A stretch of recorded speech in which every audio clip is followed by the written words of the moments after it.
La tension n'en finit pas entre les États-Unis et la Chine.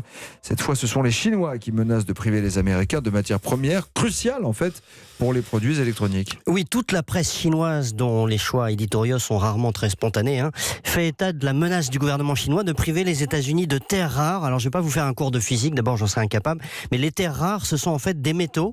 Il en existe 17 qui sont très malléables et qui sont indispensables pour fabriquer des batteries de voitures électriques, des lasers, des puces pour les smartphones, des panneaux solaires, des écrans d'ordinateurs, etc. Bref, on en trouve dans une foule de produits technologiques et militaires, et ces terres rares sont donc hyper stratégiques. Or, aujourd'hui, 90% de la production mondiale se trouve, devinez où ? Eh bien, en Chine. C'est sans terres rares, pas d'iPhone, pas de voiture électrique, pas d'écran plat, pas d'outils de vision nocturne pour l'armée, et j'en passe. Avec ces terres rares, en fait, la Chine tient les États-Unis en quelque sorte. Elle tient, oui. Si la Chine coupe ses exportations, c'est évidemment catastrophique.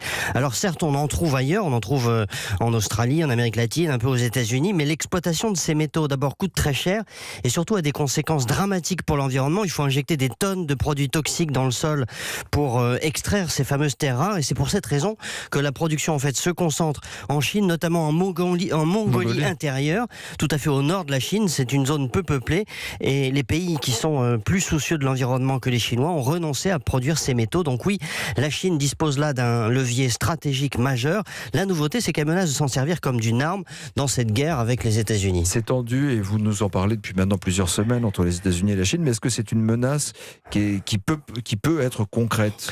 Est-ce qu'ils peuvent passer à l'acte, en d'autres termes ? Oui, c'est possible. C'est une menace d'abord qui répond aux sanctions américaines contre Huawei. Cette nuit, les Chinois parlaient de terrorisme économique de la part de Donald Trump.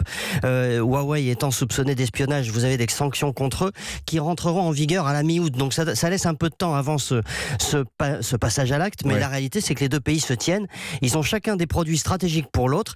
La raison inciterait au compromis, mais on est obligé de constater aujourd'hui que les engrenages qui se mettent en place poussent plutôt à une vraie guerre commerciale. Attendre cette histoire. Le torchon brûle entre la Chine et les États-Unis sur le plan économique. Nicolas Barré pour l'Édito Éco. Merci Nicolas.